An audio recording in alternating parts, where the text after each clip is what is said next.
Good morning and welcome to Frank's School, 53rd day of the 7th year, first video. This is the making of Resurrection, my imagined, planned, more than imagined, wordless movie. Act 4, this is the climax. And now I can speed up in this series, this long playlist, this series. I can speed up. So much of the details now can't be that much predicted. In the climax of the movie, I mean, there's still Act 5 and the coda coming, but here's really the climax. Most of it would need to be filmed, maybe all of it, filmed by a drone. It would, I don't know how long it would have to be. It might have to be, it can't be short, I guess. But the drone should limit what is viewed of the village. The village has now been resurrected, but the view of the village should be limited somewhat and saved for the opening of Act 5. The four things that will occur is the fair down in the fairfield. As I said, just one. And I wouldn't want to suggest that it's just a yearly thing. It's just that for the purposes of the movie, it'll only be visited once. The fair, a wedding directly after the fair, a dance directly after the wedding, and then the couple taken to the home that the village has built for them, given to them by the village. Somewhere in my past, I heard of a village that did that kind of a thing for a newly married couple.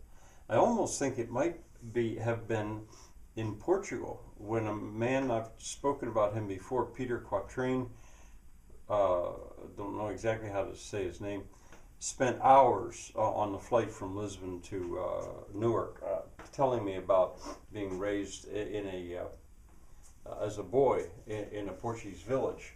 And some of this idea comes from him, because he was saying that a wedding, people just followed the bride and groom, or just walked through the village to the church, and they got married, and that was it. But they might also, somewhere I heard that a village would actually give them their home.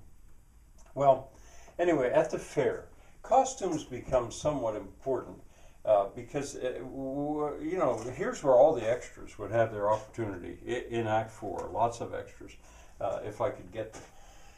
And a lot of them could just dress what they would normally dress, except that I would want no words, no, what do they call them, logos on shirts and things that were being exchanged, because it's a wordless movie.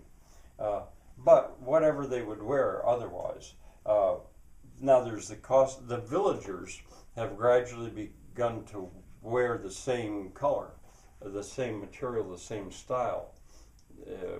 Something like a hooded work smock or something, I don't know, and a plain color, I imagine almost white.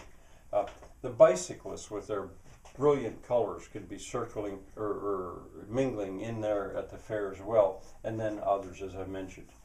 No words on anything being sold. And remember, I'm imagining at present that this whole thing would be basically filmed by a drone.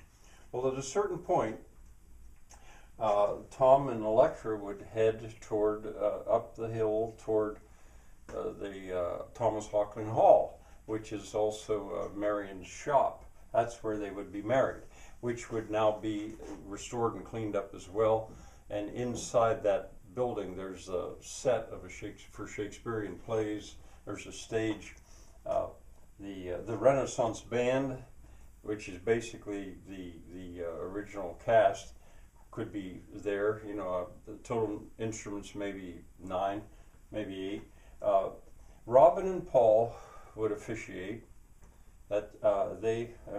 Robin by now is very pregnant. I don't think she would have to have had the baby within the course of the movie. I don't think she maybe should. But they would officiate. Tom and Electra would be married. It would have to be done with not a lot of ceremony, just simply done, or somehow so that it could be included in Act 4. They should probably at that point put on new clothes because they become villagers in effect. And maybe also give away their bikes, because they're changing. They're changing their whole culture. They're adapting culture of voluntary simplicity, which they were struck by and they loved so much as they saw it. They are embracing this kind of village life. All right, spring is coming. I wrote that there because I need to finish this. Spring is here, the weather is finally breaking, and there is so much stuff to do outside. You know, I've got about basically a year and a half to resurrect this village, and boy, is there a lot to do. All right, the music, Midsummer Night's Dream, you know, the wedding march, obviously, you know, at least once they're married. Now, the music for as they walk up the lane and into it, I just don't know. I don't know. For the dance, it could be various, but I would want to use Haydn's Seasons, or the Seasons, the Wine Fest.